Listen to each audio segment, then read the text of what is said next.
Mans mērns piedzims, pirmais tas bļaunis, tā arī muzika.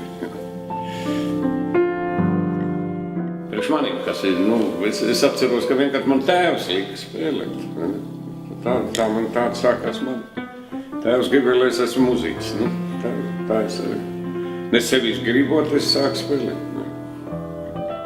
Es domāju, ir muzika, kas paliks droši vien vienmēr, un to ir radījuši ģeniāli komponisti un tā tālāk.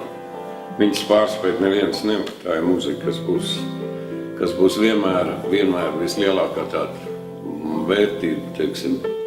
Sāksim ar to pašu Mocartu vai Bahu vai Beethovenu un tā tālāk, un Čaikovsku vai Rahmaņinovu. Tie visi ir pasaules ģēniji, kas ir atdarījuši tādas vērtības, kas nezudīs nekad.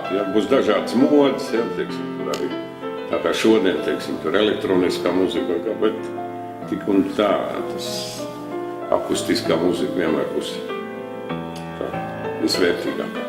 Man liekas, kad dabīgi, ka tehnika ies uz priekšu, bet kamēr būs cilvēks, tikmēr būs arī emocijas, un tikmēr būs arī sentimentāli noskaņojumi un līriski noskaņojumi. Tad cilvēks pats pa sevi ir uz to tā radīts, pietiek tos trokšņus klausīties.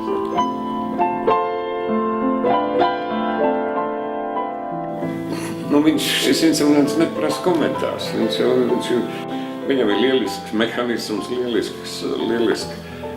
Viss tas ir roka darbs, roka līdz šai dienai, tas ir roka darbs. Un tā ir tāda firma, kas sev ir saglabājusi jau simtiem gadus.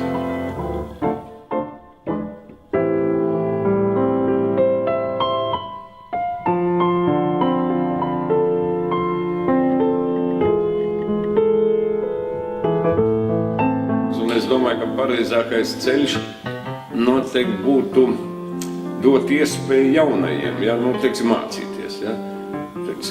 Par cik šis fonds nāk no Krievijas, kāpēc gan nevarētu būt, ka mums teiksim, izciliem un labiem, teiksim, studentiem, vai, teiksim, dot iespēju stažēties Maskavā, Maskavas konservatorijā, Pēterburgas konservatorijā un tā tālāk, kur ir lielisks pedagogi, un dabīgi, ka fonds varētu, teiksim, apmaksāt šo mācīšanās laiks, stipendiju, pareizāk sakot, stipendiju. Līdz ar to tas būtu izdarīt ļoti sveitīgs darbs.